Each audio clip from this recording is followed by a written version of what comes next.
돈을 꾸어줬고 못 갚았고 독촉이 있고 결국 살인 사건이 발생했습니다. 그런데 경찰이 아니라 그 후배들이 잡았다? 이게 어떻게 된 일인지 하나씩 점검을 해봤으면 좋겠습니다. 어떤 일이 생긴 겁니까? 네, 그러니까 6년 전 이 두 사람이 알게 된 건데요. 피해자 네. A씨와 가해자 김모 씨입니다. 네. 6년 전부터 알고 사회에서 선후배로 지내고 있었는데 네. 이 가해자 김모 씨가 이 A씨에게 돈을 빌려달라 이렇게 지난해 6월에 네. 이야기를 해서 총 2억 원을 빌렸습니다. 근데 네. 돌려주지 않자 계속 네. 독촉을 했고 결국에는 계속 독촉을 하니까 이 사람을 부산의 한 그러니까 모텔로 유인을 해서 네. 살해를 한 그런 사건입니다. 그런데 이제 살해한 것도 모자라서 시신을 훼손까지 네, 했다고 그렇죠. 하는 거죠.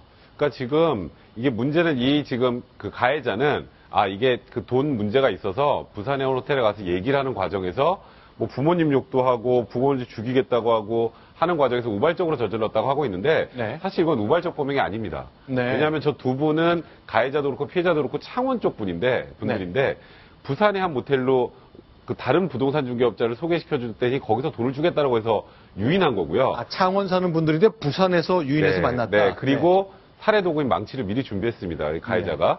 근데 나중에 이제 살해 이후에 사체를 훼손하고 훼손한 사체를 어떻게 처리하는지를 준비하지 않았다는 걸로 좀 우발적으로 해서 형을 줄이기 위해서 저런 진술하고 있는 건데 그 진술은 지금으로 와서는 전혀 앞뒤가 좀 안 맞는 내용인 것 같습니다.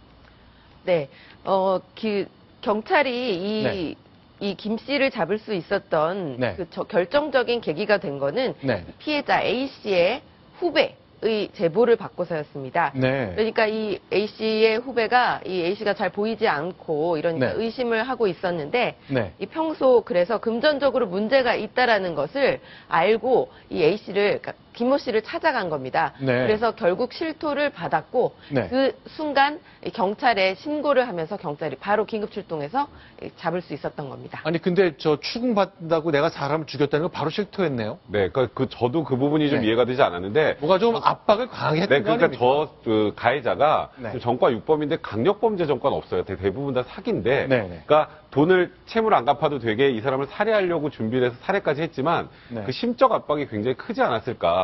그러다 보니까 이 피해자의 후배가 강하게 추궁을 하다 보니까 결국 실토를 하게 됐던 게 아닌가 싶습니다. 알겠습니다. 결국 경찰은 뭐 쉽게 넘겨받긴 했습니다만 이 후배들이 범인을 잡았다고 하는 그 과정이 좀 석연치 않은 대목이기 때문에 아마 그것까지 수사가 종합적으로 돼야 될 것 같네요.